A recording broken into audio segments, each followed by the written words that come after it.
अधिवक्ता हित की लड़ाई और संघर्षों में साथ रहूंगा। देवेंद्र प्रताप सिंह एमएलसी। तहसील बार के निर्वाचित पदाधिकारियों का शपथ ग्रहण।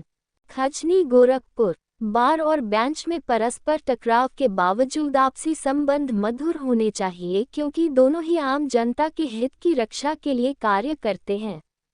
अधिवक्ताओं के हित और अधिकार की रक्षा की हर लड़ाई में मैं हमेशा उनके साथ रहा हूं। आगे भी अधिवक्ताओं के हित की हर लड़ाई और संघर्षों में साथ देने का वचन दिया।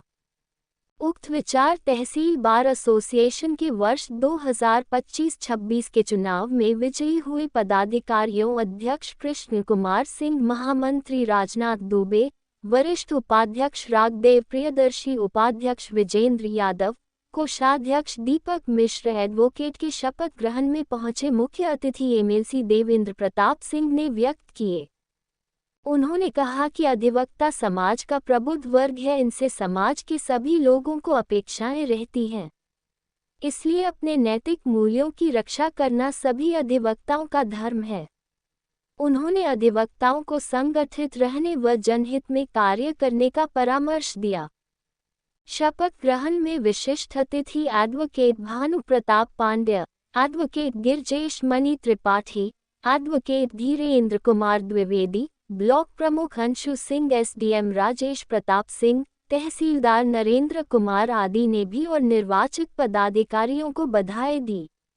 संचालन वरिष्ठ अधिवक्ता महेश प्रसाद दुबे ने किया, वहीं निर्वाचित पदाधिकारियों को शपथ ग्रहण एल्डर्स कमेटी के अध्यक्ष रामप्रीत यादव ने कराया। कार्यक्रम को मार्कंडे राम तिवारी, चंद्रभान शुक्ला, दयानाथ दुबे, दरगही प्रसाद आजाद, कामेश्वर प्रसाद सहित अन्य अधिवक्ताओं ने भी संबोधित किया। कार्यक्रम में मुख्य रूप से समाधान वेलफेयर फाउंडेशन के राष्ट्रीय अध्यक्ष पंडित रामकृष्ण शरण मणि त्रिपाठी एवं केंद्रीय अधिमान्य मीडिया आयोग के जिला चेयरमैन दुर्गेश मिश्र सहित सैकड़ों की संख्या में अधिवक्ता, पत्रकार एवं सामाजिक कार्यकर्ता उपस्थित रहे।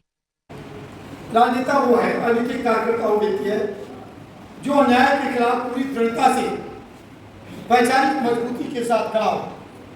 जिस व्यक्ति में अन्याय के खिलाफ खड़ा होने की शक्ति नहीं, वो राजनीतिक कार्यकर्ता नहीं हो सकता। वो पूंजी बाजार का धर्मपशु हो सकता है। दुर्घटनावश बदलते हुए राजनीतिक परिवेश में पूंजी बाजार के धर्मपशु सांसद और विधायक बन गए। जैसे जैसे देश की संसद में, राज्यों की विधानसभाओं में बाजार के लोगों की घुसपैठ बढ़ेगी, वैसे वैसे लोकतंत्र कमजोर होगा और जनता की आवाज कमजोर होगी। जो जनता देश में सरकारें चुनती है, सरकार बनाती है, उसकी आवाज कम से कम तर होती जाएगी। इसलिए कहूँगा, नेतृत्व चुनते समय इस बात की परख जरूर होनी चाहिए कि इस व्यक्ति में इतनी वैचारिक क्षमता है कि नहीं कि वह न्याय के खिलाफ, व्यवस्था के सामने जनता की आवाज बन के खड़ा हो सके। उन लोग के छोटे भाई धर्मेंद्र तिवारी जी, एसडीएम खजनी महोदय, एसडीएम तहसीलदार महोदय, ब्लॉक प्रमुख श्रीमती अंशु सिंह जी, हमारे छोटे भाई पूर्व मंत्री और बार काउंसिल के प्रत्याशी धीरेन्द्र दुबे जी और अन्य मंचासी अधिवक्ता बंधुओं, सबसे पहले मैं नवनिर्वाचित कार्यकारी को बधाई देता हूँ। अध्यक्ष के सिंह साहब हमारे साथ पढ़े हैं, पुराने मित्र हैं और उनको आप लोगों ने कई बार अध्यक्ष चुना है। पुनः चुनने के लिए उनको ढेर सारी शुभकामना, उनके कार्यकारी को शुभकामना। अधिवक्ता हर तरफ से पीछा जा रहा है। पिछले एक साल से अनवरत कोई मुद्दा आता है, न्यायपालिका, सरकार, सारे लोग अधिवक्ताओं के पीछे पड़े हुए। अधिवक्ता यह है कि अपने दम पर लड़ाई लड़ता है और अपने सहयोग से सबकी पूरे समाज की सेवा करता है। लेकिन हमारे लोग ही जब हमारे बीच से चले जाते हैं, विधायक हो जाते हैं, एमपी हो जाते हैं, मुख्यमंत्री हो जाते हैं, तो उनको हमारी बात अच्छी नहीं लगती है। मान लीजिए कि आप देवेंद्र प्रताप सिंह भी अपवाद हैं, क्योंकि वो हम लोगों के साथ हमेशा लगे रहते हैं, लेकिन आए तब हम देखे हैं कि हमारे साथ जो लोग चुन करके जाते हैं बड़े पदों पर रहने के बाद अधिवक्ताओं को भूल जाते हैं। रही बात अधिवक्ता आंदोलन की, तो एक लेटर और हम लोग के यहाँ आया है सांध्यकालीन अदालत। दिन में तो उनकी भ्रष्टाचार रुक नहीं रही है, शाम को भी वो अदालत चलेगी, जिसके लिए हम और आप सारे लोग जिम्मेदार होंगे और जाएंगे, काम करेंगे। 9 बजे तक अदालत खोलने का यह प्रस्ताव है, नया प्रस्ताव आया हुआ है जिले पर, जिसका हम लोगों ने विरोध किया है।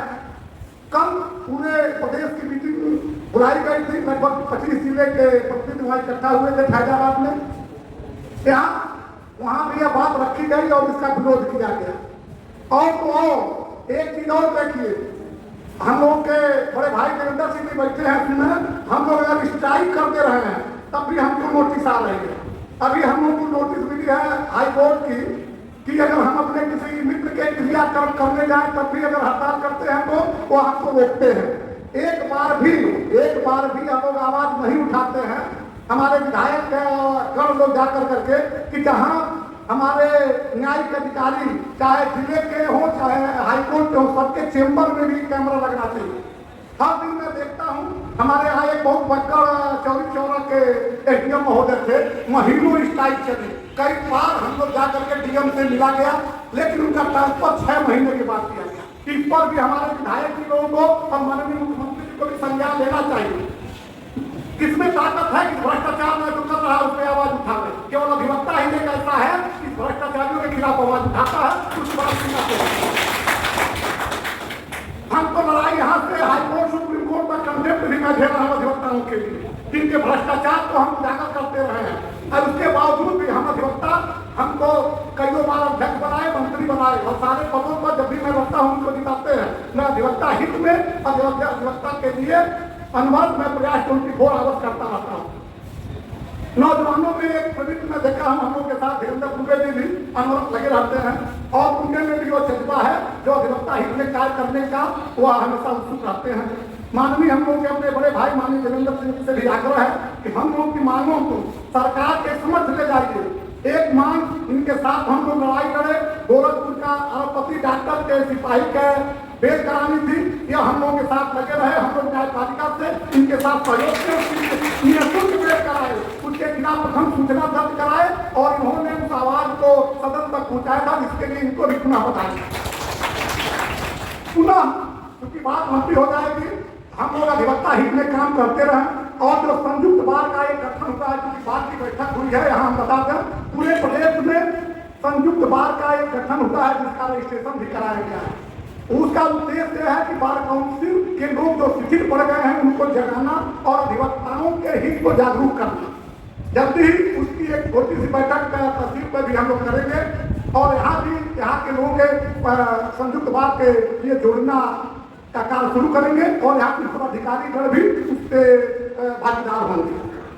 पुनः मैं नवनिर्वाचित कार्यकारिणी को बधाई देते हुए अपनी बात समाप्त करता हूँ। जय हिंद, जय भारत। हमारे बंधु और इस तहसील सभागार में तहसील खजनी के उपस्थित अधिवक्ता मीडिया बंधु, आज तहसील खजनी के सभागार में शपथ ग्रहण समारोह में आप लोगों ने अपना बहुमत समझ लिया है, उसके लिए मैं आपको धन्यवाद व्यक्त करता हूँ, आभारी रहूँगा। और नवगठित शपथ ग्रहण होने जा रहा है, और हमारे जो नवगठित हमारी जो नवगठित कार्यकारिणी है, हमारे जो अध्यक्ष जी हैं, मंत्री जी हैं, अन्य पदाधिकारी हैं, एक नई जिम्मेदारी